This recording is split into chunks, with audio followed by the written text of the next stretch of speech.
Well, hello everyone. Meteorologist Greg Fields here with you. We are talking about a weather alert day for today for strong, potentially severe thunderstorms as we get into this afternoon. So let's talk about the wind. Anytime after 4 o'clock until about 8 p.m., give or take a little bit with the timing with this. This is when we will have these isolated storms developing. Coverage is not going to be high today, and there will be areas along and east of I-35 where we'll have the best chance for that severe weather. We'll talk more about that in just a moment. But here's what we're looking at, the impact. So we've got the wind between 4 and 8 p.m. roughly, and we're talking about the impact. Hail may be larger than ping pong ball size. So we are talking about some large to very large hail, winds 60 plus miles per hour, maybe approaching 70 miles per hour. Those are going to be the main concerns, damaging winds and large hail. The tornado threat is very low today, not zero, but it is low today. So mainly hail and wind is what we're going to be dealing with. So you will definitely need to be weather aware as we get into this afternoon. So stay updated, and we'll be here throughout the day, keeping you updated on the potential storms. Have a way to receive warnings. I know this may impact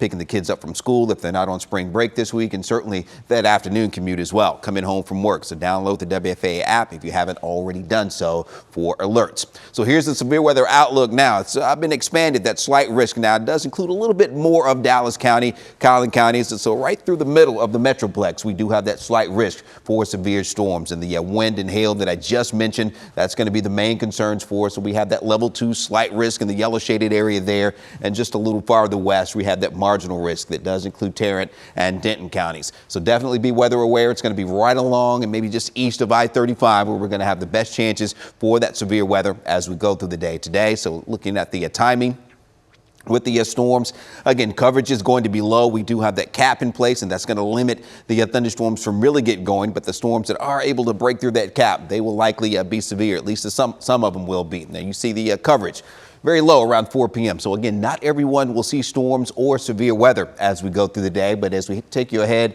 to 5, 6 p.m., a few more thunderstorms developing across our area. And it looks like that highest risk and higher coverage will certainly be in our northeastern counties as we head into 7 p.m. A little more scattered activity with those showers and thunderstorms, and that will continue until about 8, 9 o'clock here for tonight. Things will begin to wind down as those storms move on out of North Texas as we head toward midnight tonight, and we will start to see skies clearing out there once again. Still going to have plenty of sunshine out there today, but those storms again will be developing pretty quickly as we go throughout the afternoon. Most of us probably will stay dry and storm free, but again, those of us who do see the storms will certainly have that potential for those to be severe.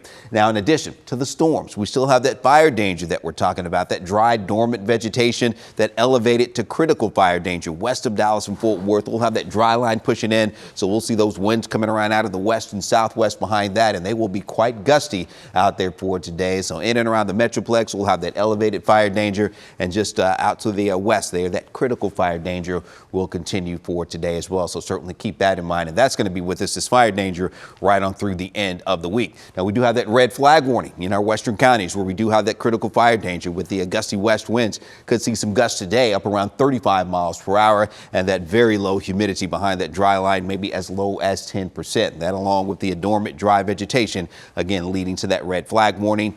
That is from noon until 8 p.m. here this evening. So definitely keep that in mind too. Now, a little bit later in the week, we'll have that fire danger going from elevated to critical over a large part of North Texas, including the Metroplex. So we'll need to be aware of that as well. Gusty winds as we head into Friday. We're talking about maybe 50, 60 mile per hour winds, humidity 10 to 15%. And again, that dry vegetation leading to that critical fire danger. So we'll be talking more about this as we go through the week as well. But again, that potential for strong severe storms today, and we will keep you updated throughout the day.